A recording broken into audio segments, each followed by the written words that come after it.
नमो अरिहन्ताणं नमो सेद्धाणं नमो आयर्याणं नमो वज्रायाणं नमो लोये सवसाहूणम् मङ्गलं भगवान् वीरो मङ्गलं गौतमो गणी मङ्गलं कुन्दकुन्दाद्यो जैन धर्मोऽस्तु मङ्गलम् सर्वमङ्गलमाङ्गल्यं सर्वकल्याणकारकं प्रधानां सर्वधर्माणां जैनं जयतु शाश्वतं जैनं जयतु शाश्वतं जैनं जयतु शाश्वतं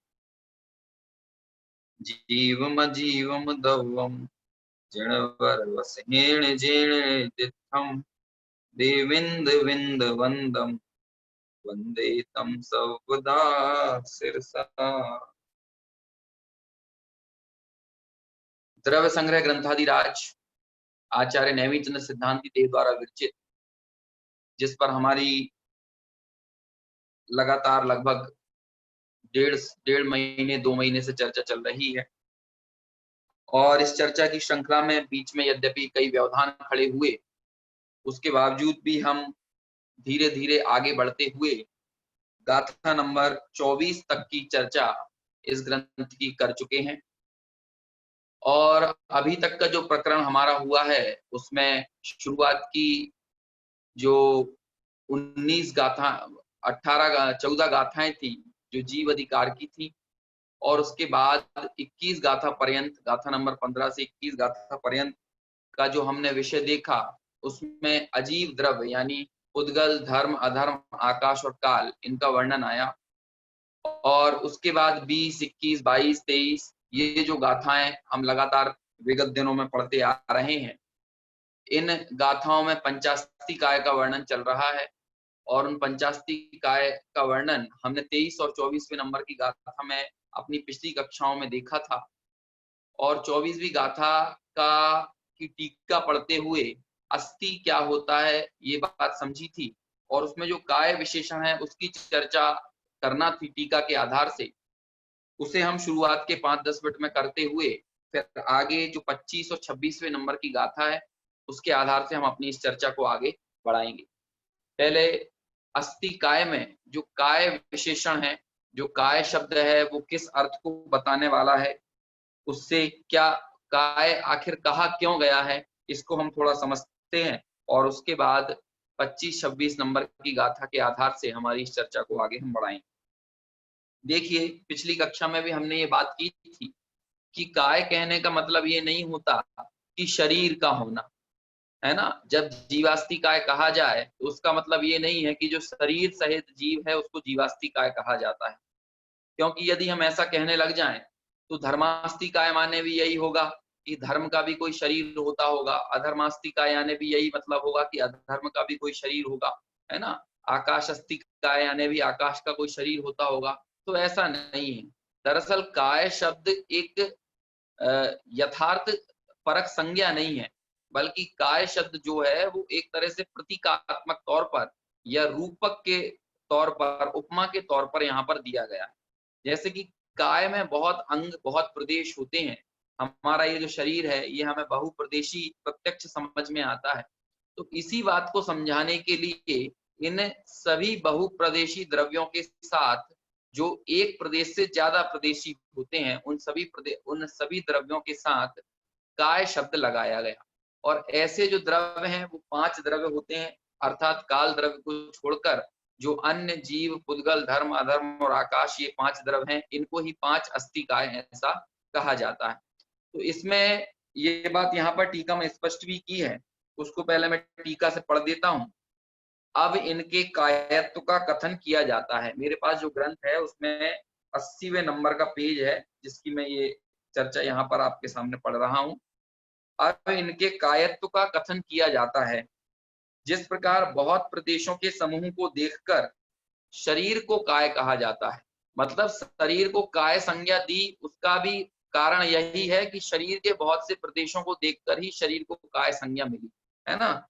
उसी प्रकार अनंत ज्ञानादि गुणों के आधारभूत लोकाकाश प्रमाण असंख्य शुद्ध प्रदेशों का समूह देखकर मुक्त आत्मा में कायत्व कहा जाता है। मतलब कोई ऐसा प्रश्न करे कि देखिए संसारी आत्मा जो है उनमें तो कायत्व है, ये ठीक है, लेकिन मुक्त आत्माओं में कायत्व आप कैसे कहते हो?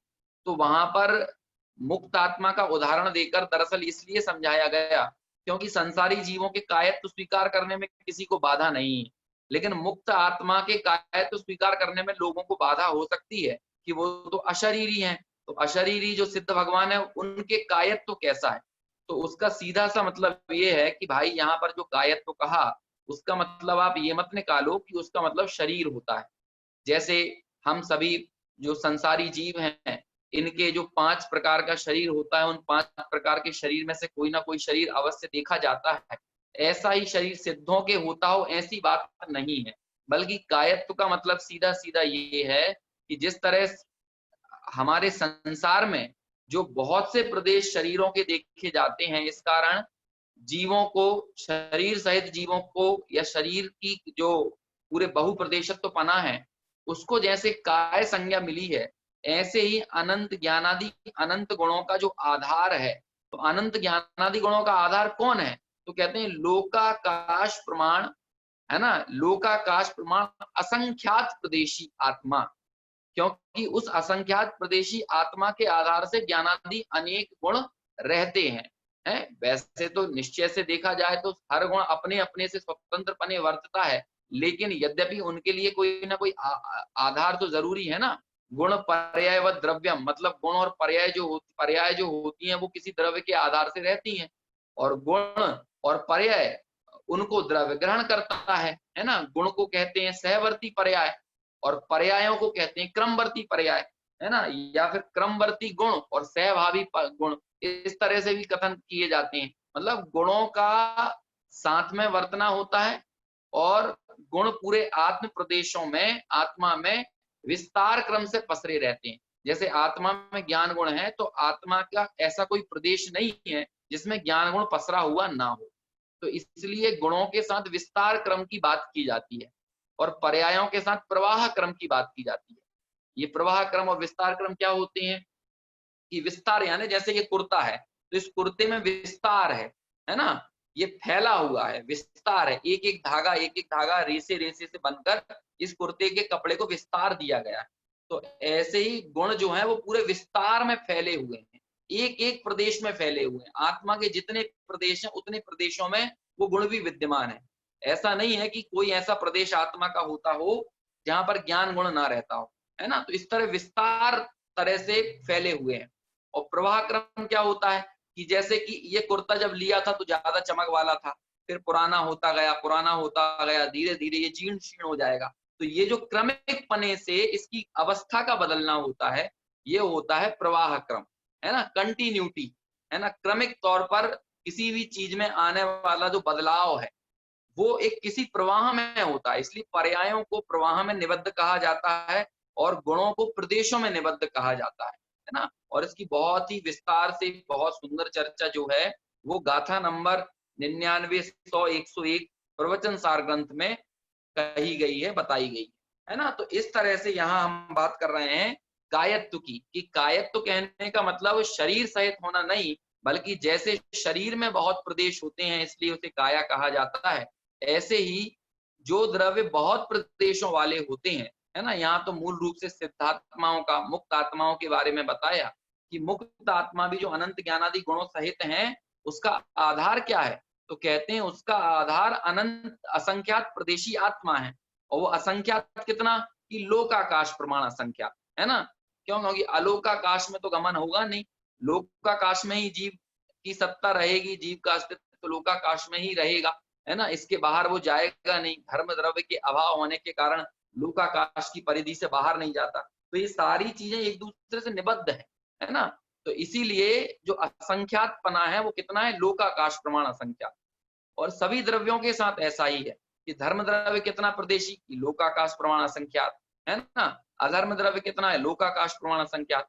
और आकाश द्रव्य तो अनंत प्रदेशी है, लेकिन लोकाकाश की अपेक्षा से वो भी असंख्यात प्रदेशी है ना। अलोकाकाश को भी यदि आप आकाश में शामिल करते हैं तो अनंत प्रदेशी हो जाता है। ये बताने वाली अगली गाथा आएगी, ये तो खैर हम वहां पर विशेष समझेंगे ही। तो अभी इतना समझना कि कायत्व कहने का जो अभिप्राय है वो शरीर सहित होना नहीं, बल्कि बहुप्रदेशी होने के कारण 5 द्रव्यों को काय संज्ञा दी गई है ना। शरीर सहित होने के कारण उन्हें काय संज्ञा नहीं दी गई है।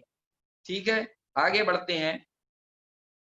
जिस प्रकार शुद्ध गुण पर्याय और उत्पाद व द्रव्य के साथ मुक्तात्मा को सत्ता रूप से निश्चय से अभेदपना कहा दर्शाया, उसी प्रकार यथा संभव संसारी जीवों में तथा पुद्गल, धर्म, अधर्म, आकाश और काल में भी जानना और काल द्रव्य के अतिरिक्त कायत्व भी जानना, है ना। आखिरी की इन 3-4 पंक्तियों में पूरी 24वीं गाथा का उपसंहार किया। किस तरह से किया कि भाई हमने जिस तरह से मुक्त, देखिए पूरी गाथा की टीका में मुक्त आत्माओं का उदाहरण दिया। किसका दिया उदाहरण? मुक्त आत्माओं का। फिर बाद में कहा कि जिस तरह हमने मुक्त आत्माओं में अस्तित्व सिद्ध किया, वो अस्तित्व कैसे सिद्ध किया? 2 चीजों से किया। मैंने उस दिन भी चर्चा की थी कि गुण और पर्यायवान होने के कारण और उत्पाद व ध्रुवता होने के कारण। किसी भी चीज की सत्ता जो रहती है, गुण पर्यायवद द्रव्यम सद द्रव्य लक्षणम उत्पाद व द्रव्य युक्तम सत। तो जो सत्ता का जो पैमाना है, सत्ता का पैमाना यही, उसका गुण पर्यायवान होना सत्ता का पैमाना है, और दूसरा उसका उत्पाद व द्रव्यात्मक होना सत्ता का पैमाना है ना। और ये दोनों एक दूसरे से इंटरलिंक है। गुण पर्याय की बात बिना उत्पाद व द्रव्य की नहीं की जा सकती।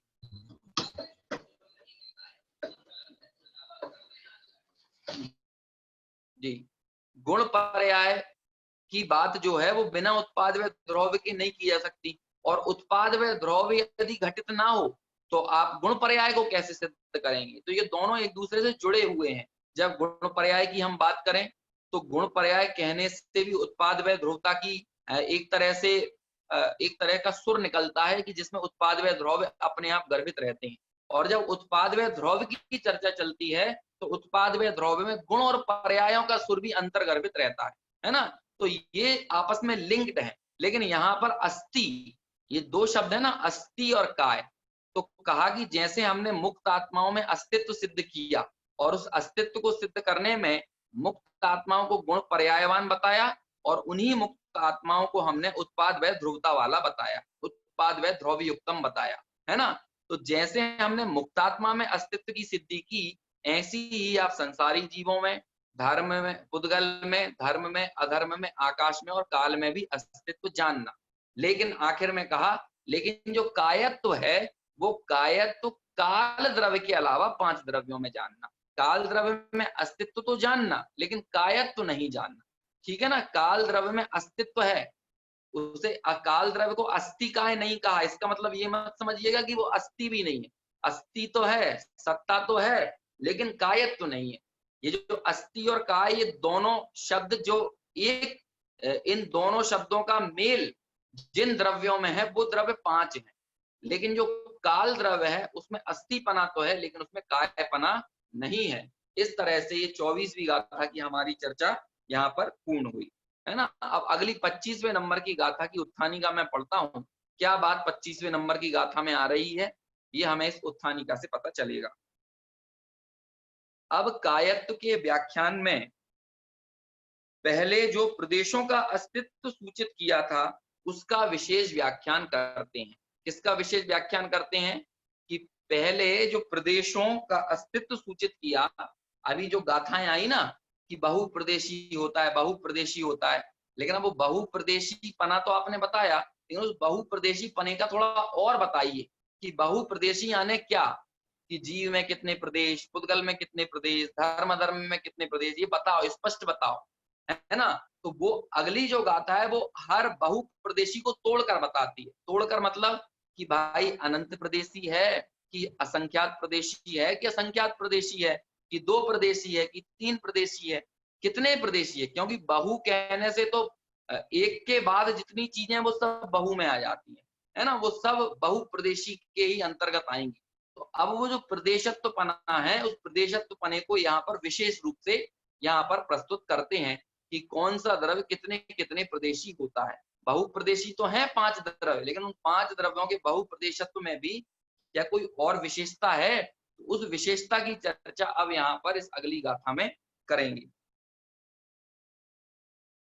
एक पातनिका यानी उत्थानिका तो इस प्रकार है, और दूसरी पातनिका इस प्रकार है कि किस द्रव्य के कितने प्रदेश हैं, इसका प्रतिपादन करती है। देखिए, ये जो टीका लिखी गई है ना ब्रह्मदेव सूरी की, ये बिल्कुल टिपिकल टीका की मतलब टीका का रूप जैसा होना चाहिए वैसा लिखा गया है।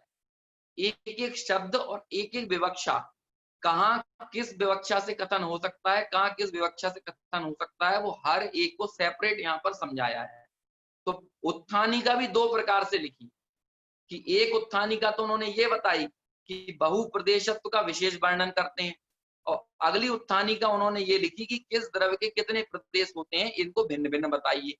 तो एक तरह से 2 उत्थानिकाओं की चर्चा की। अब आपके इन 2 उत्थानिकाओं में से आपके जो प्रश्न है, आप उसे अपना प्रश्न बना लीजिए और अगली गाथा को अपने उस प्रश्न के उत्तर के रूप में सुनिए, है ना? तो इस तरह 2 उत्थानिकाओं के माध्यम से अगली गाथा की एक तरह से भूमिका यहाँ पर प्रस्तुत करते हैं। अब मैं गाथा पाठ करता हूँ, ध्यान से सुनिएगा, जिन लोगों को याद होगा वो साथ दोहरा सकते हैं। किस द्रव्य के कितने प्रदेश हैं, इस गाथा में अलग अलग सेपरेटली सबका स्पष्टीकरण दिया है। होंती असंख्य जीवे धम्मा धम्मे अनंत आयासे मुत्ते तिविह पदेसा कालस्य गुणतेन सो काओ। अर्थात क्या मतलब हुआ इस गाथा का?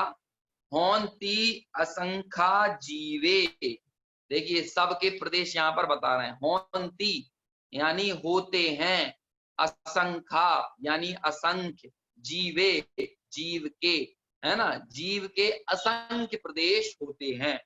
और धम्मा धम्मे यानी जीव के, धर्म के और अधर्म के, इन सब के कितने होते हैं? होंती असंख्या, जीव के, धर्म के और अधर्म के, इन तीनों के असंख्य प्रदेश होते हैं।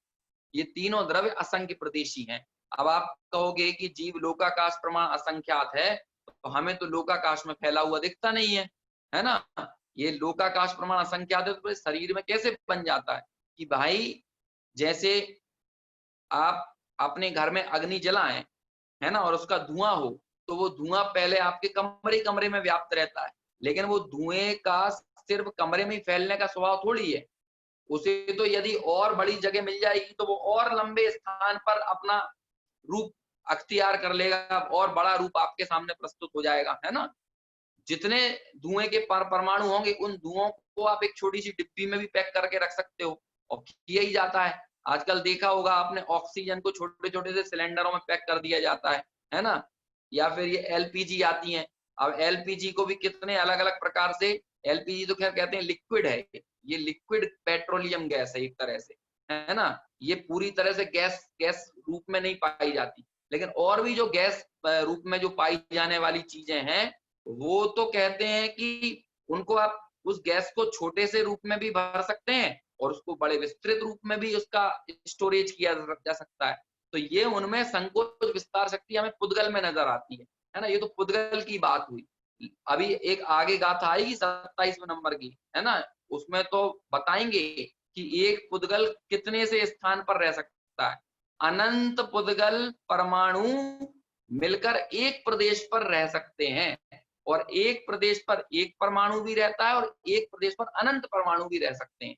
ऐसी पुद्गल की संकोच विस्तार शक्ति होती है, और वो हम सब अपने जीवन में प्रत्यक्ष देख रहे हैं, है ना? जब वो उस गाथा की अपन चर्चा करेंगे तब देखेंगे कि आपको पता चलेगा कि एक छोटे से सिम कार्ड के वो ये गाने वगैरह भरने का वो चिप आता है ना, मेमोरी कार्ड, उस मेमोरी कार्ड में आज देखिए कि आप गुरुदेव श्री के हजारों प्रवचन भर सकते हैं। तो वो हजारों प्रवचन उतने से कार्ड में कैसे आ गए? और बाद में वही सारे प्रवचन जब आपने कंप्यूटर में या मोबाइल में चलाए तो कितनी वो फाइलें फैल जाती हैं, है ना? और वो सारी की सारी फाइल्स एक छोटे से कार्ड में बन जाती हैं। पहले के समय में ये समझ पाना बहुत मुश्किल था, है ना। कंप्यूटर की टेक्नोलॉजी देखिए, अब जैसे जैसे समय बढ़ रहा है तो नैनो टेक्नोलॉजी का युग आ रहा है। वो नैनो टेक्नोलॉजी मतलब परमाणु की ताकत को लोग समझे हैं, है ना। एक परमाणु में अपार शक्ति है और उस टेक्नोलॉजी, उस पुद्गल की पर्याय परमाणु का सच्चा प्रयोग करके ही इतना जबरदस्त विस्तार आज हमको पूरी दुनिया में इतना फैलाव देखने को मिल रहा है ना। खैर वो तो बात की बात है, जब अपनी वो चर्चा आएगी उस समय हम ये बात करेंगे। लेकिन ऐसा ही कोई प्रश्न करे कि भाई जीव जो है वो जब असंख्यात प्रदेशी है तो इस शरीर में कैसे रह जाता है ना। तो इसका यहाँ पर उत्तर ये देते हैं कि भाई उसमें भी संकोच विस्तार शक्ति होती है, उसका अपना इस तरह का स्वभाव होता है। तो फिर उसकी असंख्यात लोकाकाशपना ये कब उभर कर सामने आता है, तो कहते हैं कि जब केवली समुद्घात होता है। केवली समुद्घात के दौरान हमें ये मतलब जो केवली भगवान के पूरे आत्मा के प्रदेश हैं वो पूरे लोकाकाश प्रमाण फैलते हैं, लोकाकाश के बाहर नहीं फैलते। एक आकाश के प्रदेश पर एक आत्मा का प्रदेश स्थित हो जाता है जब केवली समुद्घात होता है ना। एक आकाश के प्रदेश पर एक आत्मा का प्रदेश। तो इस तरह से लोकाकाश प्रमाण पूरे लोकाकाश में केवली भगवान के आत्म प्रदेश इस तरह से पसर जाते हैं। तो वहां से ये बात समझ में आती है कि इस तरह से लोकाकाश प्रमाण असंख्यात, है ना, ये प्रदेशी आत्मा को कहा जाता है ना। वो तो संकुचित होकर निगोदिया के शरीर में भी चला जाता है, चींटी के में चला जाता है, वही हाथी के में आ जाता है, वही 500 धनुष का हो जाता है। तो ये इस तरह से उसकी अवगाहना, है ना, जिस शरीर में वह जाता है, इसीलिए उसको काया प्रमाणम कहते हैं, है ना, स्वदेह प्रमाण कहते हैं। हमने इस द्रव्य संग्रह की भी शुरुआती गाथाओं में ये बात पढ़ी थी, ठीक है ना। तो होंती असंख्या जीवे, जीव के धर्म के और अधर्म के असंख्यात प्रदेश होते हैं। धर्म अधर्म के तो प्रत्यक्ष ही है ना, धर्म और अधर्म तो बाहर जाने का काम नहीं है, लोकाकाश में ही वे रहते हैं। तो एक आकाश के प्रदेश पर एक धर्म का एक अधर्म का प्रदेश है, इस तरह से पूरे वे लोकाकाश में व्याप्त हैं, इसलिए उनको भी असंख्यात प्रदेशी, लोकाकाश प्रमाण असंख्यात प्रदेशी कहा है। तो ये तीन द्रव्य की तो बात समझ में आ गई, ये तीनों द्रव्य कैसे हैं, ये तीनों तो असंख्यात प्रदेशी। फिर अलग अलग भिन्नता किन में, तो वो आगे बताते हैं कि अनंत आयासे, आकाश द्रव्य जो है वो अनंत प्रदेशी। क्यों क्यों क्योंकि आप इसके बाहर का भी हिस्सा देखो, लोकाकाश के बाहर कितना आकाश है कि अपार, कोई छोर नहीं है, कोई अंतिम कोना नहीं है। तो अंतिम कोना नहीं तो उसे आप क्या कहोगे, कि आप कहोगे अनंत है ना, उसका कोई अंत नहीं है। तो इसलिए आकाश कितना है, वो अनंत प्रदेशी है ना। इस तरह की चर्चा चलती है ना कि काल द्रव्य क्या कहते हैं, तीन काल के समय, और तीन काल के समय से ज्यादा आकाश द्रव्य के प्रदेश, तीन काल के समय से इस तरह से बताया जाता है। हालांकि तीन काल के समय का भी कोई अंतिम छोर नहीं है। जब आप भविष्य काल बोलते हो या भूतकाल बोलते हो, तो भविष्य काल या भूतकाल का आप कोई कोना पकड़ सकते हो कि भूतकाल कहाँ से शुरू हुआ और भविष्य कहाँ खत्म होगा। लेकिन फिर भी इस तरह से एक भाव भाषण कराने के लिए बात कही जाती है कि तीन काल के समय जितने, उससे भी अनंत गुना ज्यादा आकाश के प्रदेश, है ना। अब बताइए अनंत में क्या अनंत करें, लेकिन इस तरह से समझाया जाता है। पुद्गलों को समझाने के लिए बताना पड़ता है ना कि जीव अनंत है और पुद्गल अनंत अनंत है। तो कोई ऐसा तो है नहीं है कि जीव से कोई दुगने हो गए हो, है ना, दुगने तिगने नहीं है, बस सिर्फ बताने के लिए, भाव भाषण कराने के लिए। भाई जीव की जितनी आप संख्या मानते हो, पुद्गल को आप उससे भी ज्यादा मानो। पुद्गल तो अनंत अनंत है ना। क्यों, क्योंकि एक परमाणु को आप अलग अलग सेपरेट करते जाओगे तो एक छोटे से स्कंद में ही अनंत पुद्गल परमाणु है, और एक पुद्गल परमाणु को आप एक पुद्गल मानोगे तो एक स्कंद में ही अनंत पुद्गल हो जाते हैं, है ना। तो इसीलिए पुद्गल को इस तरह से बताया जाता है कि वो अनंत अनंत है। लेकिन उसका मतलब ये नहीं है कि जीव कोई कम होते होंगे, जीव का भी कोई अंत नहीं है। इसी तरह तीन काल के समय भी कभी खत्म नहीं होंगे, वो पकड़ में नहीं आएंगे अंतिम कोना।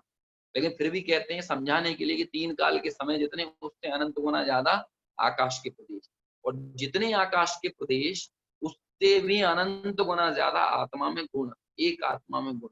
ये आत्मा की महिमा, है ना, स्वभाव की महिमा इस जीव को आए, इसे समझाने के लिए ये बात कही जाती है कि ऐसे मेरे स्वरूप में, मेरे स्वभाव में आकाश के प्रदेशों से भी ज्यादा अनंत गुण है। और हम अपने आप को क्या मानते हैं, हमें तो कुछ आता ही नहीं है, हमारे पास तो कुछ है ही नहीं, है ना। हम हमारे जीवन को अपूर्ण और अधूरा महसूस करते हैं। तो ये अपनी प्रभुता का बोध इस जीव को हो, ये बताने के लिए इस तरह के कथन जिनवाणी में हमको पढ़ने को मिलते हैं, है ना।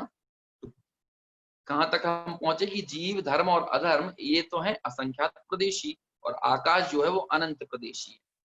फिर कहते हैं कि मुत्ति मुत्ते तिवेह पदेसा, मुत्ते यानी मूर्तिक, है ना, मूर्तिक तिवेह पदेसा। तिवेह यानी तीनों प्रकार के प्रदेश होते हैं। तीनों प्रकार के कौन कौन से, कि पुद्गल के संख्यात प्रदेशी भी होता है, असंख्यात प्रदेशी भी होता है और अनंत प्रदेशी भी होता है ना।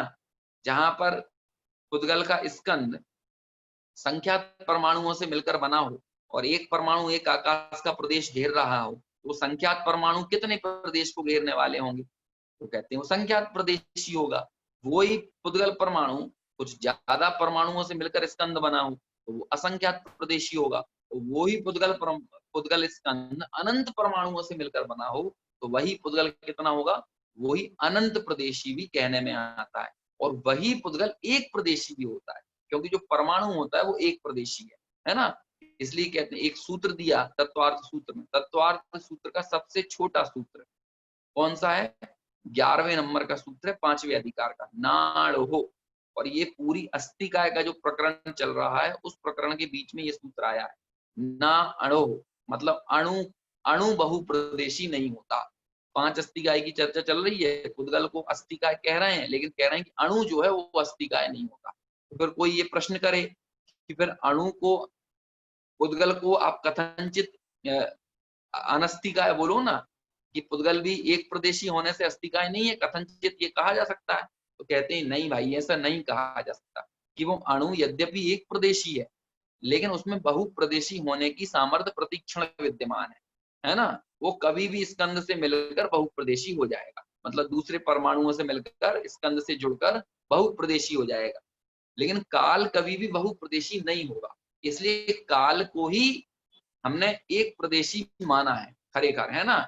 लेकिन पुद्गल को हमने एक प्रदेशी नहीं कहा, उसको हमने बहुप्रदेशी ही माना है। और यहाँ पर भी मुत्ते तिवेह पदेसा, मूर्तिक की तीनों प्रदेश कहे, असंख्यात भी कहे, संख्यात भी कहे और अनंत प्रदेशी भी मूर्तिक द्रव्य को कहा। फिर कहते हैं कालस्येगो, कालस्य एगो मतलब काल का एक प्रदेश होता है, ऋतेन सो कावो।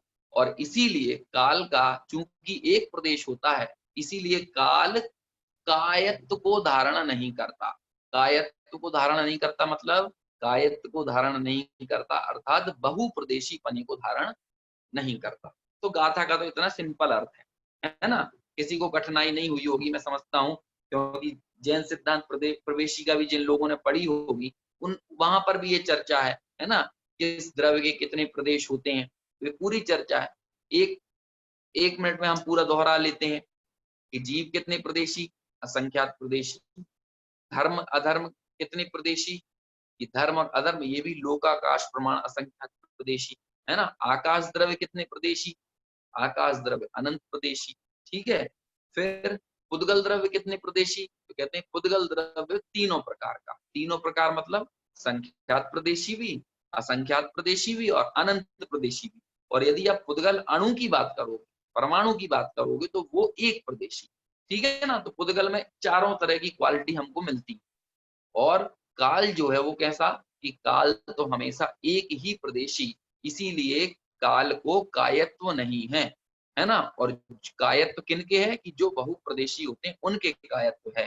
परमाणु को कायत्व ऐसा क्यों नहीं कहा कि परमाणु भी अनस्थिकाय है, अस्थिकाय नहीं है, ऐसा क्यों नहीं कहा, इसीलिए नहीं कहा क्योंकि परमाणुओं में कायत्व को धारण करने की संभावना प्रतिक्षण पड़ी रहती है, लेकिन काल द्रव्य कभी भी बहुप्रदेशी नहीं होगा, इसलिए उसको सर्वथा एक प्रदेशी होने के कारण अनस्थिकाय मतलब अस्थिकाय नहीं है, ऐसा कहा गया है। ये अपनी इस गाथा की चर्चा हुई। अब देखिए टीका मैं पढ़ता हूं। दीपक की भांति संकोच विस्तार युक्त एक जीव में और सदा स्वभाव से विस्तृत धर्म द्रव्य और अधर्म द्रव्य में भी लोकाकाश प्रमाण असंख्य प्रदेश होते हैं। कि जीव को तो दीपक का उदाहरण दिया कि जैसे दीपक का प्रकाश जो है ना, दीपक के प्रकाश के ऊपर आप बर्तन रख दो तो वो प्रकाश उस बर्तन में ही रह जाएगा, उस बर्तन को हटा लो तो वो प्रकाश पूरे कमरे में फैल जाएगा, उसको आप छत पर ले जाओगे तो वो प्रकाश और फैल जाएगा। ऐसे ही जो शरीर को धारण करता है आत्मा, ये उतने प्रदेश में संकोच विस्तार रूप से फैल जाता है। छोटा मिलेगा तो संकुचित होकर छोटे में चला जाएगा, बड़ा शरीर मिलेगा तो बड़े में फैल जाएगा, है ना।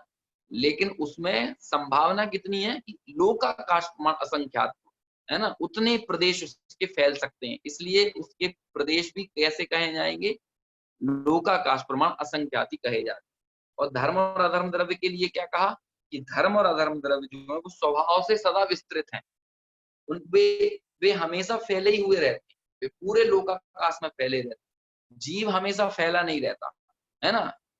जीव सिर्फ एक ही बार फैल सकता है, वो भी केवली समुद्घात के वक्त। बाकी सिद्धों के प्रदेश भी नहीं फैले रहते और संसारियों के भी नहीं फैले रहते। तो कब फैलते हैं कि जब जब उनका केवली भगवान का समुद्घात होता है ना। उसी समय जीव के प्रदेश जो हैं, आत्मा के प्रदेश जो हैं, वो लोकाकाश प्रमाण असंख्यात पूरे एक एक प्रदेश पर फैलते हैं, असंख्यात प्रदेशों में पसर जाते हैं, ठीक है ना। फिर आगे लिखा आकाश में अनंत प्रदेश होते हैं, ठीक है। अनंत क्यों होते हैं ये हमने चर्चा कर ली, क्योंकि लोकाकाश के बाहर अपार अपार आकाश है ना, कोई अंत नहीं है, इसलिए वो कितना है, अनंत है। तो अनंत आकाश तो अनंत ही प्रदेश, इसलिए आकाश के कितने प्रदेश, अनंत प्रदेश। फिर मुत्ते दिव्या मूर्त पुद्गल द्रव्य में संख्यात असंख्यात और अनंत परमाणुओं के पिंड अर्थात स्कंद होते हैं, उन्हीं को 3 प्रकार के प्रदेश कहे जाते हैं, क्षेत्र प्रदेशों को नहीं, क्योंकि पुद्गल अनंत प्रदेशी क्षेत्र में नहीं रहता। देखिए एक कितनी महत्वपूर्ण बात कही है एक पंक्ति में कि क्षेत्र प्रदेशों को नहीं, क्योंकि पुद्गल अनंत प्रदेशी क्षेत्र में नहीं रहता है ना। एक प्रदेश पर अनंत पुद्गल परमाणु आकर निवास कर सकते हैं। एक परमाणु एक प्रदेश को घेरता है, लेकिन ये हमारे जैसा सिस्टम नहीं है कि जैसे कि इस कुर्सी पर मैं बैठ गया तो अब इस कुर्सी पर दूसरा नहीं बैठ पाएगा, है ना। आकाश के अवगाहन देने की शक्ति का मतलब क्या, वो केवली गम है, आप तो ये समझो। हम उसे जिन उदाहरणों से समझाएंगे वो उदाहरण भी बड़े स्थूल बैठेंगे, है ना। एक आकाश का प्रदेश, एक आकाश का प्रदेश अनंत जीवों को अवगाहना दे सकता है। एक आकाश का प्रदेश, एक आकाश का प्रदेश अनंत पुद्गल परमाणुओं को अवगाहना दे सकता है क्या, देता ही है, देता ही है ना। आप पढ़िए गोमट सार जीव कांड की शायद गाथा है, गाथा नंबर 144, जिसमें कहा कि एक आकाश के प्रदेश पर, है ना, असंख्यात अंडर, है ना, नहीं असंख्यात आवास, एक एक आवास में असंख्यात अंडर, एक एक अंडर में असंख्यात कुलवी, एक एक कुलवी में अनंत जीव शरीर, है ना। और एक एक जीव शरीर में एते जीव बखान की 3 काल के सिद्ध सब एक अंश प्रमाण, इतने जीव एक आकाश के प्रदेश पर। तो सोचिए एक आकाश के प्रदेश ने कितनों को अवगाहना दी, है ना। हम ये कहते हैं ना कि जीव में अनंत गुण है, अरे भाई सब में ही अनंत गुण है। आकाश द्रव्य भी अपने आप में परिपूर्ण है, धर्म द्रव्य अपने आप में परिपूर्ण है, अधर्म द्रव्य अपने आप में परिपूर्ण है ना। हम अपने सिर पर फालतू का बोझा लेके रखते हैं कि मैं ऐसा कर रहा हूँ, मैं वैसा कर रहा हूँ, मैं इसको चला रहा, मैं इसको उठा रहा, मैं इसको स्थान दे रहा, नहीं, ऐसा आकाश द्रव्य को ऐसा घमंड नहीं है। इंसान को लेकर घमंड है ना, कि मैं कितने लोगों को स्थान दे रहा हूँ, तो पर आकाश को तो सबसे किराया वसूल करना चाहिए, लेकिन ऐसा कभी भी आकाश द्रव्य नहीं करता। बल्कि इससे तो हमें आकाश द्रव्य की उदारता का पता चलता है, ठीक है ना। धर्म द्रव्य को समझें तो धर्म द्रव्य की उदारता का पता चलता है, और यही वजह है कि ये सब द्रव्य एक दूसरे का उपकार करते हैं, है ना। और सबके इस तरह की भाषा का प्रयोग किया आचार्य उमा स्वामी ने तत्वार्थ सूत्र ग्रंथ के अंदर, इस तरह की भाषा का प्रयोग किया कि धर्म द्रव्य का उपकार क्या है, अधर्म द्रव्य का उपकार क्या है, जीव द्रव्य का उपकार क्या है ना। तभी तो लिखा ना परस्पर ग्रहो जीवा नाम, पुद्गल द्रव्य का उपकार क्या है। पुद्गल द्रव्य के उपकार में ये सारी बातें आई, सुख दुख देना, ये सब पुद्गल द्रव्य का उपकार है। दुख को भी उपकार कहा है, कई बार दुख भी उपकारी होती है ना।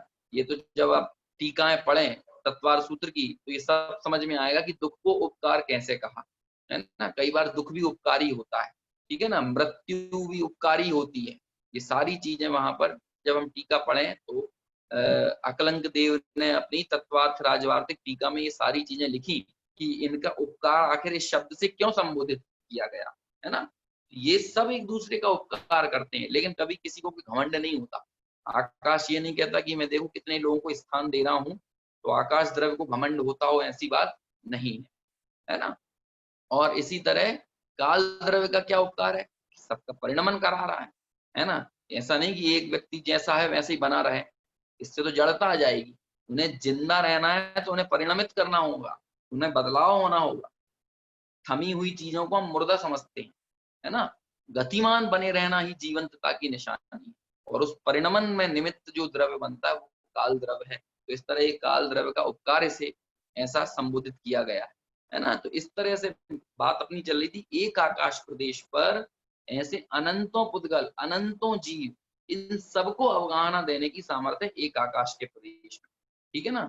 यद्यपि एक परमाणु एक आकाश का प्रदेश घेरता है, लेकिन आकाश का प्रदेश घेरने के बाद वो परमाणु ये नहीं कहेगा कि अब मैं किसी और को यहाँ नहीं आने दूंगा, बल्कि उसी आकाश के प्रदेश पर अनंत पुद्गल परमाणु भी जगह घेर सकते हैं। बहुत गजब है ये तो। जिनेंद्र भगवान की वाणी है कि उनसे ही हमको ये सारा का सारा खुलासा हमें मिल सकता है ना। जो तो क्या कहें, सर्वज्ञता ना होती तो छद्मस्तों के ज्ञान में ये बातें कहाँ से आती। जो श्रुत ज्ञान है वो श्रुत ज्ञान भी दरअसल उस केवल ज्ञान का ही अंश है ना। श्रुत ज्ञानियों को भी जो श्रुत ज्ञान है वो भगवान केवल ज्ञान की, सर्वज्ञ देव की वाणी है, वहीं से श्रुत ज्ञानियों के पास वो श्रुत ज्ञान आया। वास्तव में तो केवल ज्ञान ही वो सूर्य है जो पूरे जगत का प्रकाश कर रहा है, उससे ये बातें पता चली, है ना। ये जो आगम है इसलिए उसमें केवली की साक्षी दी जाती है, और श्रमणों को कहा जाता है, मुनि राजों को, ज्ञानियों को, कि वो आगम चक्षु होते हैं। इसलिए हमें आगम से अपनी नेत्र समझना चाहिए। हमें तो क्या, हम आंखों से देखेंगे तो यही लगेगा हमको कि एक जगह पे जो बैठ गया वहां दूसरा कैसे बैठेगा, लेकिन एक आकाश का प्रदेश कितने चीजों को जगह दे सकता है, ये तो है ना हमारे लिए छद्मस्त ज्ञान के लिए तो कल्पनातीत बात हो गई, है ना। फिर भी आगम और अनुमान से हम जान सकते हैं ये बात, और आगम से ही ये बात जान रहे हैं, वैसे ही हमें निर्णय करना चाहिए। आगे यहाँ ब्रह्मदेव सूरी ने भी आगम का ही एक रेफरेंस दिया, आचार्य कुंद कुंद की गाथा का रेफरेंस दिया, है ना। जब वहां पर प्रश्न किया कि ये बात कहाँ पर आई है, तो फिर उन्होंने रेफरेंस दिया। देखिए अगले पेज पर ही जब हम पढ़ेंगे ना, तो पंचास्ति गाय की एक गाथा को उद्धृत किया गया है, और वहां से बताया है कि भाई ये आगम प्रमाण से ये बात सिद्ध होती है ना। आगम भी प्रमाण होता है, सिर्फ इंद्रिय प्रत्यक्ष ही प्रत्यक्ष नहीं होता, है ना। इंद्रिय प्रत्यक्ष ही प्रमाण नहीं होता। ये दुनिया, ये साइंस, ये तो इंद्रिय प्रत्यक्ष को ही प्रमाण मानती है, लेकिन हमारे यहाँ तो प्रमाण के दो भेद किए, उसमें भी एक तो प्रत्यक्ष है, एक परोक्ष भी प्रमाण है, और परोक्ष में भी फिर स्मृति, प्रत्यविज्ञान, तर्क, अनुमान, आगम, इन सबको ही प्रमाण माना, ये सभी अप्रमाण नहीं है, ऐसा कहा। ठीक है ना। फिर कहते हैं कालस्येगो, कालाणु को एक ही प्रदेश है, न तेणसो काओ, इस प्रकार वह काय नहीं है। काल द्रव्य के एक प्रदेश होने के विषय में मुक्ति दिखलाते हैं, एक प्रदेश होने के विषय में युक्ति दिखलाते हैं, युक्ति बताते हैं, तर्क देते हैं कि काल एक प्रदेशी कैसे होता है। अब देखिए यहाँ पर भी सिद्ध भगवान का उदाहरण दिया है ना, सिद्धों का उदाहरण देकर काल द्रव्य को युक्ति से सिद्ध कर रहे हैं। अब वो युक्ति समझ में आए तो ठीक है, उसके बाद नहीं समझ में आए तो फिर आकाश द्रव्य को आगम प्रमाण देंगे, है ना। अभी तो तर्क प्रमाण दे रहे हैं, फिर तर्क प्रमाण से समझ में नहीं आता तो आगम प्रमाण देंगे कि आगम प्रमाण से बात समझिए। देखिए वह इस प्रकार है, जिस प्रकार अंतिम शरीर से कुछ न्यून प्रमाण वाली सिद्धत्व पर्याय का उपादान कारणभूत जो शुद्धात्म द्रव्य है वह सिद्धत्व पर्याय प्रमाण ही है। क्या कहा कि अंतिम शरीर से कुछ न्यून प्रमाण वाली सिद्धत्व पर्याय का उपादान कारणभूत जो शुद्धात्म द्रव्य है वह सिद्धत्व पर्याय प्रमाण ही है ना। जो सिद्ध भगवान है, अब उस सिद्ध भगवान की जो वर्तमान में प्रकट पर्याय है वो कितनी है, कहते हैं किंचित न्यून अंतिम शरीर प्रमाण। तो ये वर्तमान पर्याय कितनी है, किंचित न्यून अंतिम शरीर प्रमाण है। तो ये तो पर्याय की बात हुई, लेकिन जो उपादान रूप द्रव्य है वो कितना होगा, कहते हैं जितनी पर्याय है उतना ही होगा, है ना। जब किंचित न्यून अंतिम शरीर प्रमाण सिद्धों का की अवगाहना है, या सिद्धों का जो प्रमाण है, सिद्धों की अवगाहना है, वो कितनी, किंचित न्यून अंतिम शरीर प्रमाण, है ना। ये उनकी पर्याय की बात है। तो जब किसी चीज की पर्याय सामने दिख रही है तो इसका मतलब उसका कोई उपादान भी होगा। तो उपादान कितना होगा, तो कहते हैं जितनी पर्याय है उतना ही उपादान होगा, उससे कम ज्यादा थोड़ी होगा। तो वही लिखते हैं कि वो सिद्धत्व पर्याय प्रमाण ही है। उपादान भी कितना है, जितनी सिद्धत्व पर्याय है। वो जीव कितना है, जितनी सिद्धत्व पर्याय है, उससे कम ज्यादा नहीं है। जितनी पर्याय है उतना ही उपादान है, उतना ही द्रव्य है। कुल मिलाकर ये समझे कि जितनी पर्याय है उतना ही द्रव्य है। आप ये थोड़ी कह सकते हैं जैसे कि दूध है, अब दूध की दही पर्याय बन गई, दूध का मही पर्याय बन गई। तो अब ये सब पर्याय हैं।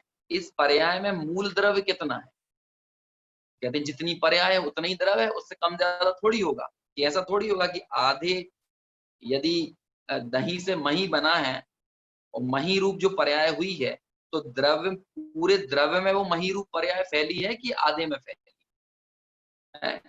कि आम कसायला है या आम मीठा है ना। तो वो जो मीठापन है वो पूरे आम में फैला हुआ है कि आधे में फैला हुआ है। शक्कर में मिठास है, तो जो मिठास रूप पर्याय है वो पूरे द्रव्य में फैली हुई है, शक्कर की डली में, कि आधे में फैली हुई है। तो कहते हैं जितनी पर्याय है उतना ही उपादान है। ऐसे ही जितनी सिद्धत्व पर्याय है उतना ही उपादान कारण है ना। मुझे समझ नहीं आ रहा कि आपको कितना समझ में आ रहा है ना। बहुत सिंपल बात है कि पर्याय जितनी उतना ही द्रव्य, उतना ही उपादान।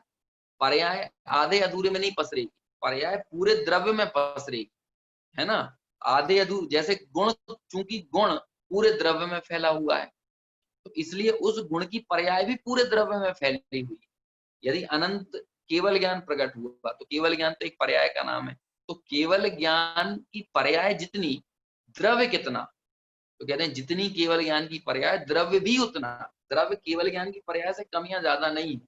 तो ऐसे ही यहाँ कह रहा है कि सिद्धत्व पर्याय कितनी, कि किंचित न्यून अंतिम शरीर प्रमाण सिद्धत्व पर्याय है। तो उसका उपादान कितना, कि वो उपादान भी सिद्धत्व पर्याय जितना। ठीक है ना। ये तो उदाहरण दे रहे हैं, अभी काल द्रव्य को समझाना है, इसलिए ये उदाहरण दे रहे हैं। ठीक है ना। अभी जितना समझना, पर्याय जितनी उतना ही द्रव्य, जितनी पर्याय उतना ही उपादान, है ना। बस इतनी इतनी सी बात को बताने के लिए उदाहरण दिया जा रहा है। फिर आगे, अथवा, ये तो मुक्त आत्मा की बात पर करी। अब संसारी आत्मा से भी समझ लो। चलो मुक्त आत्मा आपको समझ में नहीं आ रहा, तो संसारी समझ लो कि मनुष्य, देव आदि पर्यायों का उपादान कारणभूत जो संसारी जीव द्रव्य है, वह इस मनुष्य आदि प्रमाण ही है। अच्छा, अभी आप मनुष्य हैं, तो आपका जो मनुष्य पर्याय है, आपका द्रव्य कितना, कि जितनी मनुष्य पर्याय उतना ही द्रव्य। तभी तो काया प्रमाणम कहा, तभी तो देह प्रमाण कहा, स्वदेह प्रमाण, न इससे कम न ज्यादा। स्वदेह प्रमाण, आत्मा कितना, स्वदेह प्रमाण, क्योंकि क्षेत्रावगाह संबंध रूप से है ना। तो जितना नारकी की पर्याय उतना ही उसका उपादान, जितनी त्र्यंच की पर्याय उतना ही उसका उपादान। इनकी जितनी पर्याय है उतना ही द्रव्य। द्रव्य और पर्याय कम ज्यादा नहीं है कि पर्याय आधे में है और द्रव्य पूरे में है, ऐसा नहीं। पर्याय पूरे द्रव्य में पसरी है, आधे अधूरे में नहीं है। ठीक है ना। तो दो बातें यहाँ पर कही। पहली तो सिद्धों का उदाहरण दिया कि सिद्धत्व तो पर्याय जितनी उसका उपादान भी उतना। फिर दूसरी बात यहाँ पर कही कि संसारी जीवों की भी पर्याय जितनी उतना ही उनका उपादान, उतना ही उनका द्रव्य। ठीक है, ये तो उदाहरण की बात हुई। अब सिद्धांत, उसी प्रकार काल द्रव्य भी समय रूप काल पर्याय के अविभाग पने से उपादान कारणभूत अविभागी एक प्रदेश ही होता है। अब ऐसे ही कहते हैं कि काल द्रव्य की जो वास्तविक पर्याय है वो कौन सी, तो कहते हैं समय। समय कितना, एक समय, एक, क्योंकि एक एक बाकी हमें जो मिनट घंटे, है ना, दिन, ये सब देखते हैं, ये तो एक एक समय का ही विस्तार है। लेकिन काल द्रव्य की जो एक्चुअल पर्याय है वो कितनी, कि काल द्रव्य की एक्चुअल पर्याय है समय, है ना। तो फिर प्रश्न उठा कि जब समय एक समय का, तो काल द्रव्य कितना, काल द्रव्य कितना, कि समय जितना, जितना समय है उतना ही काल द्रव्य। समय से न कम न समय से ज्यादा। ठीक है ना। जितना समय उतना ही काल द्रव्य। और इसे समझाने के लिए क्या कहा, सिद्धों की बात की। सिद्धत्व पर्याय कितनी, कि जितनी सिद्धत्व पर्याय उतना ही सिद्धों का द्रव्य, मतलब उतना ही सिद्धत्व पर्याय जितना ही उनका उपादान, संसारी पर्याय जितना ही संसारी जीवों का उपादान। ऐसे ही काल द्रव्य कितना, कि काल द्रव्य एक समय है ना, एक समय की पर्याय। ये तो समय तो पर्याय है, जब समय एक पर्याय तो फिर काल द्रव्य कितना, कि जितना समय। क्यों, क्योंकि वो समय की पर्याय में पूरे में काल पसरा हुआ है। काल ऐसा नहीं है कि पर्याय में आधा अधूरा पसरा रहता है, जितनी पर्याय होगी द्रव्य उतने में पसरेगा। ठीक है ना, बात समझ रहा हूं कि मैं लगभग आ रही होगी आपको बात। इतनी बात है कि जितनी पर्याय उतना द्रव्य, है ना। जब पर्याय जितनी अभिव्यक्त हो रही है, उस अभिव्यक्त होती पर्याय में पूरे में द्रव्य पसरा हुआ है। केवल ज्ञान की वर्तमान प्रकट पर्याय में पूरे में द्रव्य पसरा हुआ है। ये बात अलग है कि वो पर्याय तो उत्पाद व्यय वाली है, चली जाएगी, लेकिन द्रव्य त्रिकाली है ना। जब हम द्रव्य की बात करेंगे तो पूरी ध्रुवता सहित है। लेकिन पर्याय को भी स्वसमय की सत कहा जाता है। पर्याय भी पूर्णतः असत नहीं है, बल्कि पर्याय भी स्वसमय की सत है। इस तरह से पर्याय की भी बात की जाती है। खैर वो बात अलग है। अभी तो इतना समझिए कि जितनी पर्याय उतने में पूरे में द्रव्य। ठीक है ना। इसी तरह समय जो है वो एक समय, और उस एक समय में पूरे में क्या पसरा हुआ है, उस पूरे में काल द्रव्य पसरा हुआ है। तो जितना समय काल द्रव्य भी कितना होगा, ये काल द्रव्य भी उस समय जितना ही होगा। ठीक है। उसी प्रकार काल द्रव्य भी समय रूप काल पर्याय के अविभाग पने से, और समय का कोई विभाग नहीं होगा, क्योंकि समय सबसे छोटी इकाई है। तो जैसे समय का कोई विभाग नहीं है, ऐसे ही उस काल का भी कोई विभाग नहीं होगा। समय रूप काल पर्याय के अविभाग पने से उपादान कारणभूत अविभागी एक प्रदेश ही होता है। और समय कितना होता है, समय की क्या परिभाषा है, समय की परिभाषा, टेक्निकल परिभाषा ये है कि एक पुद्गल परमाणु अपने नजदीकी, सबसे नजदीकी, बल्कि अपने बगल वाले प्रदेश पर ही स्थित, मतलब एक आकाश के प्रदेश से बिल्कुल नजदीक के आकाश प्रदेश पर जो गमन करने में, मंद गति से गमन करने में एक पुद्गल परमाणु को जितना टाइम लगता है, उसे एक समय कहा जाता है ना। बिल्कुल मंद गति से गमन करने वाला पुद्गल परमाणु, यदि इस आकाश के, ये हमने पहले पढ़ा था पुद्गल के समय में, ये बात हम पढ़ चुके हैं कि जब आकाश काल द्रव्य के प्रकरण में भी ये बात पढ़ी कि जब ये दो आकाश के प्रदेश है ना, मान के चलिए ये दो आकाश के प्रदेश हैं। अब इस आकाश के प्रदेश से इस आकाश के प्रदेश पर मंद गति से चलता हुआ पुद्गल परमाणु जब आएगा, तो इस टाइम को कहते हैं समय। क्या कहते हैं इसे, समय। ठीक है ना। तो ये अविभागी होता है, इसका कोई विभाग नहीं होता। तो जितना समय है उतना ही क्या होगा, उतना ही होगा काल द्रव्य। क्यों, क्योंकि समय उस काल की ही पर्याय है। और द्रव्य कितना, जितनी उसकी पर्याय है उतने में ही द्रव्य, उतने में ही द्रव्य फैला हुआ है। इस तरह जितना समय उतना ही काल द्रव्य। ठीक है ना। और समय का कोई विभाग नहीं है, इसलिए काल का भी कोई विभाग नहीं हो सकता। और समय किसको कहा, कि एक पुद्गल परमाणु को अपने निकटस्थ आकाश प्रदेश पर जाने में, जो मंद गति से गमन करने में जो समय, जो जो अवधि लगती है, जो ड्यूरेशन लगती है, उसको समय कहते हैं। ठीक है ना। आगे,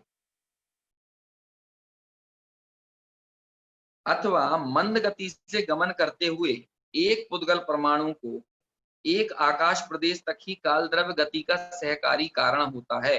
अतः ज्ञात होता है कि वह काल द्रव्य भी एक प्रदेशी है। ये कह रहे हैं।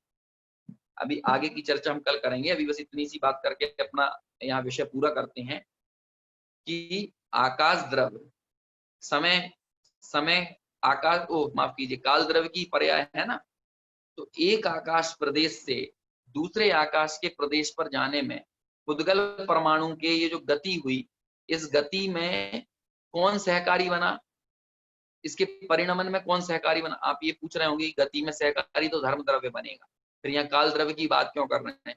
अगला जो प्रश्न उठाया वो यही प्रश्न उठाया है ना। यहाँ पर मूल टीका में तो ये लिखा है ना कि पुद्गल परमाणु को एक आकाश के प्रदेश से दूसरे आकाश के प्रदेश तक जाने में जो अवधि लगी वो समय, और वो काल द्रव्य उस एक समय मात्र ही उसकी मदद करेगा। उस एक समय जितना ही सहकारी होगा। एक समय मात्र का ही परिणमन होगा। तो इसलिए एक समय जितना ही परिणमन करने के कारण और एक प्रदेश से दूसरे प्रदेश तक जाने में ही सहकारी है ना? इसलिए वो भी एक प्रदेशी ही होगा। क्यों? क्योंकि इस 2 प्रदेशों में गमन करने में वो सहकारी नहीं बनेगा। एक प्रदेश के गमन में ही वो सहकारी बनेगा। इसलिए वो भी कितना है? वो भी एक प्रदेशी ही रहेगा, है ना? और इसे कहा कि गति में सहकारी वो सिर्फ एक प्रदेश से दूसरे प्रदेश के लिए बन सकता है। फिर तीसरे प्रदेश में जाने के लिए वो अलग काल द्रव है ना? फिर वो और उसके बाद फिर अलग काल द्रव है। इस तरह से काल द्रव तो वास्तव में वो एक ही प्रदेशी। क्यों? क्योंकि वो समय जो उसकी निश्चय से सच्ची पर्याय है समय, उस एक समय में पसरा हुआ जो है वो काल द्रव है। तो जब वो समय अविभागी है, इसलिए वो काल भी अविभागी है और वो अविभागी काल एक प्रदेश से दूसरे प्रदेश तक जाने में पुद्गल द्रव्य को सहकारी बनता है, उसकी गति में सहकारी बनता है। तो अब हमारे सामने यही प्रश्न खड़ा होता है कि गति में तो धर्म द्रव्य सहकारी बनता है, फिर यहाँ काल द्रव्य की बात क्यों की? तो इस सवाल को ब्रह्मदेव सूरी ने अपनी टीका में उठाया है ना? अभी हम उसकी चर्चा करने जाएँगे, तो हमारा समय बहुत सारा व्यतीत हो जाएगा, है ना? इस पूरे प्रकरण को पुनः एक बार रिवाइज करते हुए आगे जो प्रश्न उठा है और उस प्रश्न का क्या उत्तर दिया है, उस उत्तर को हम कल की जो हमारी चर्चा होगी उसमें समझेंगे, है ना? थोड़ा-सा धैर्य रखने वाली चीज़ें हैं। यद्यपि मैं पहले भी कहा था कि ये पुद्गल, धर्म, अधर्म, आकाश काल आदि की चर्चा अनेक लोगों को नीरस लग सकती है, लेकिन नीरस होने के बावजूद भी ब्रह्मदेव सूरी ने इसको बहुत ही रोचक बनाया है। क्यों? क्योंकि उन्होंने जीव का उदाहरण दे देकर इन सारे द्रव्यों को समझाया है। तो हमें वस्तु व्यवस्था तो समझ में आ ही रही है, लेकिन साथ में जो उदाहरण के तौर पर जो जीव द्रव्य को, मुक्त आत्माओं को, संसारी आत्माओं को लाकर खड़ा किया, है ना? और उनकी भी विशेषताओं का प्रतिपादन यहाँ पर ब्रह्मदेव सूरी ने किया, तो उसके कारण विषय हमारे लिए थोड़ा-सा रोचक और इंटरेस्टिंग होता है ना? लेकिन फिर भी यदि किसी को बात कठिन लग रही हो, तो उसमें कुछ कर नहीं सकते हैं, क्योंकि आगम में जो बात जैसी है, जिस तरह से उसका वर्णन है, हमें तो रुचि और बुद्धि को लगाते हुए थोड़े से उपयोग को सूक्ष्म रख के इन बातों को समझना पड़ेगा। बाकी अ, आगम तो अगाध है और अगाध होने के साथ-साथ इसमें जो जितना उतरता जाएगा उसे उतनी गहराई मिलती जाएगी और जो पहले ही अपने हाथ खड़े कर लेगा, तो वो हो सकता है कि ऊपर-ऊपर का जो उथला-उथला माल है उसको ही बटोर पाए, है ना? वास्तव में जब इस इन सूक्ष्म चर्चाओं को हम पढ़ते सुनते हैं, तो हमें सर्वज्ञता की महिमा आती है और सर्वज्ञता की जब सच्ची महिमा आती है, तो सर्वज्ञ स्वभाव की महिमा आए बिना भी नहीं रहती। तो इसलिए सर्वज्ञ की महिमा आना और सर्वज्ञ स्वभाव की महिमा आना, ये दोनों निश्चय से एक साथ ही होते हैं, अलग-अलग नहीं होते। यदि हमें सर्वज्ञ स्वभाव की महिमा नहीं है, तो हमें सर्वज्ञता की महिमा भी नहीं है। और ये सारे प्रकरण हमें सर्वज्ञता की ऐसी महिमा लाते हैं और साथ ही हमें हमारे सर्वज्ञ स्वभाव की तरफ उन्मुख होने की प्रेरणा देते हैं।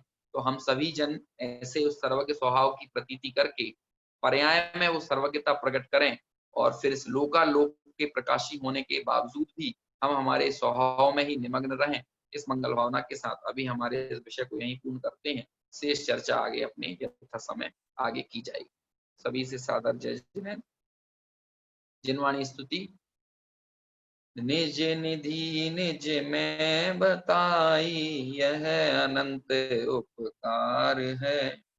उसके लिए जिनवाणी माँ को वंदना शत बार है, वंदना शत बार।